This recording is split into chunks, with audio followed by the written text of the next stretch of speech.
YCP BC గలం versus BCY party సింహ గర్జన. ఒకే నినాదం, రెండు భిన్న ప్రపంచాలు. ఒకటి రెడ్ల పర్యవేక్షణలో సాగిన ప్రచార సభ, మరొకటి పూలే వారసుల సాక్షిగా ఎగిసిన బీసీ ఆత్మ గౌరవ జెండా. ఆంధ్రప్రదేశ్ రాజకీయాల్లో బీసీ అనే పదం ఇప్పుడు ఒక ప్రకంపన. అయితే ఈ ప్రకంపనల వెనుక ఉన్న అసలు రంగులేంటో ఈ మధ్య జరిగిన రెండు వేర్వేరు సభలు స్పష్టం చేశాయి. ఒకవైపు అధికార వైసీపీ నిర్వహించిన బీసీ గలం, మరోవైపు రామచంద్ర యాదవ్ నేతృత్వంలోని బీసీవై పార్టీ నిర్వహించిన బీసీ సింహ గర్జన. పేరుకి రెండు బీసీల సభలే అయినా వాటి మధ్య ఉన్న వ్యత్యాసం ఆకాశానికి భూమికి ఉన్నంత. బీసీవై పార్టీ వేదికపై ఎక్కడ చూసినా బీసీల నాయకత్వమే కనిపించింది. సభను నడిపించింది బీసీలే, మైకు పట్టుకుంది బీసీలే. కానీ వైసీపీ బీసీ గలం పరిస్థితి చూస్తే పేరులో మాత్రమే బీసీ ఉంది, కానీ పెత్తనమంతా రెడ్డి సామాజిక వర్గానిదే. పట్టి వెతికితే ఎక్కడో ఓ మూలకి ఒక బీసీ నేత కనిపిస్తున్నాడే తప్ప స్టేజ్ అంతా రెడ్డి వర్గం నేతలతోనే నిండిపోయింది. అందుకే దీన్ని బీసీ గలం అంటారా, లేక బీసీల పేరుతో రెడ్డి గలం అంటారా అనే ప్రశ్న ప్రజల నుంచి బలంగా వినిపిస్తోంది.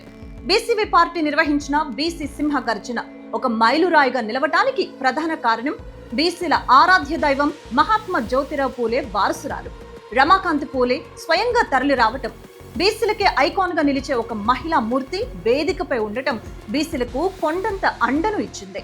ఆమెతో పాటు మండల్ కమిషన్ రూపశిల్పి బిపి మండల్ వారసుడు సూరజ్ మండల్, ప్రముఖ సినీ దర్శకుడు శంకర్ వంటి వారు పాల్గొనటం బీసీల ఆత్మగౌరవాన్ని ఆకాశమంత ఎత్తుకు తీసుకువెళ్లింది. అటు వైసీపీ బీసీ గలం సభలో బీసీలకు దక్కిన భరోసా ఏంటి అంటే కేవలం పాత పథకాల ప్రచారం తప్ప కొత్తగా దక్కిందేది లేదు. సభ ముగిశాక కూడా బీసీలకు ఆ పార్టీ నుంచి ఎలాంటి గట్టి హామీ అందలేదు. పోనీ పార్టీ అధినేత వైఎస్ జగన్మోహన్ రెడ్డి ఆ సభలో పాల్గొని బీసీలకు ధైర్యం చెప్పారా అంటే అదీ లేదు. అసలు ఆ సమయంలో ఆయన ఈ దేశంలోనే లేరు, లండన్ పర్యటనలో ఉంటూ ఇక్కడ బీసీల కోసం ఏదో చేస్తున్నామన్నట్లుగా ఆ సభను మమా అనిపించేశారు. రాజ్యాధికారం, ఆత్మగౌరవం కలయికగా బీసీవై పార్టీ సభ కనిపిస్తే కేవలం ఓట్ల వేటలో భాగంగా సాగిన తంతున వైసీపీ సభ మిగిలిపోయింది. అందుకే బీసీవై బీసీ నినాదం, వైసీపీ బీసీ గలం, బోత్ ఆర్ నాట్ సేమ్. ఒకరు బీసీలను యజమానులుగా చూడాలని అనుకుంటే మరొకరు వారిని కేవలం ఓటర్లుగానే చూస్తున్నారనేది కాదనలేని వాస్తవం.